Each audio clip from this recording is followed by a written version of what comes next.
2023년 2월 26일 목회 칼럼입니다.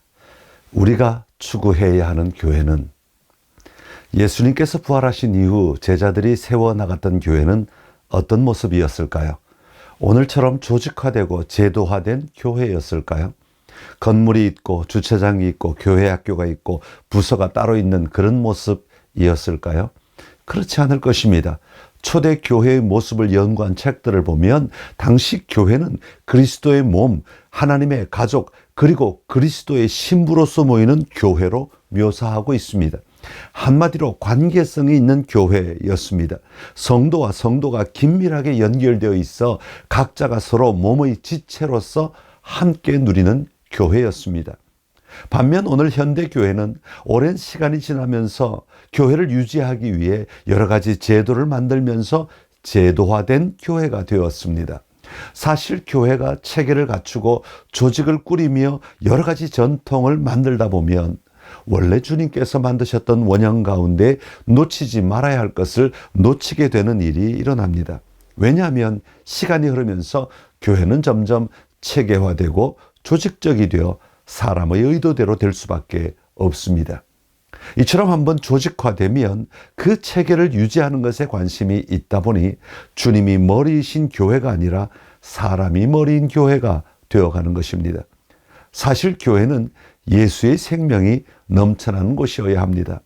성도들 각자의 삶에 예수의 생명이 흘러 그 생명으로 사는 자들임을 고백하며 누리는 성도가 되어야 합니다. 교회 또한 모여서 예수님의 생명을 힘입어 서로 위로하고 격려하며 세워가는 교회가 되어야 합니다.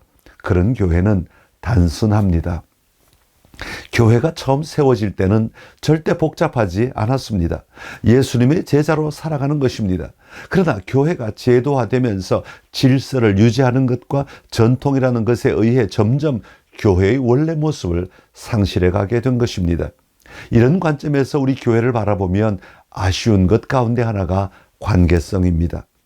초대교회 때도 성도들이 함께 모여 예배드리는 것이 중요하였습니다. 그런데 그 예배는 찬송가라는 형식과 순서에 의해 드려졌다기보다는 서로 섬기고 나누고 격려하는 것이었다고 볼 수 있습니다.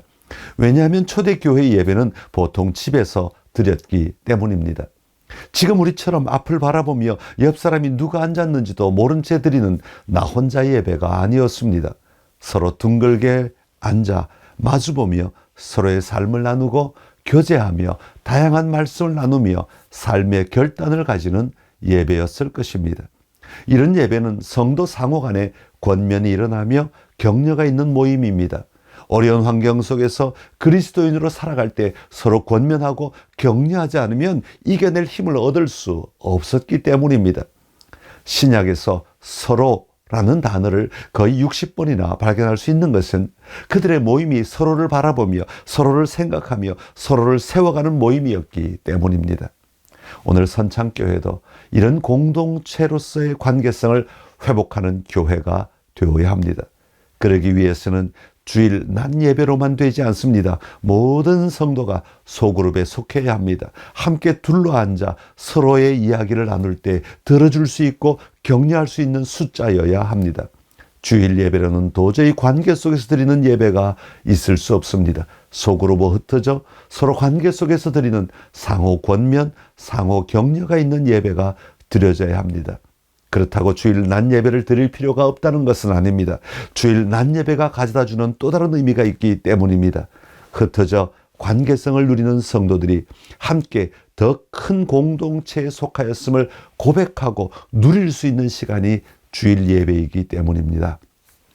이 두 가지가 잘 조화를 이루어야 합니다. 그래야 모든 성도가 같은 방향으로 주님이 원하시는 삶을 살아갈 수 있기 때문입니다. 바라기는 선창의 가족들이 관계성 속에서 공동체를 누리는 교회가 되기를 간절히 소망합니다.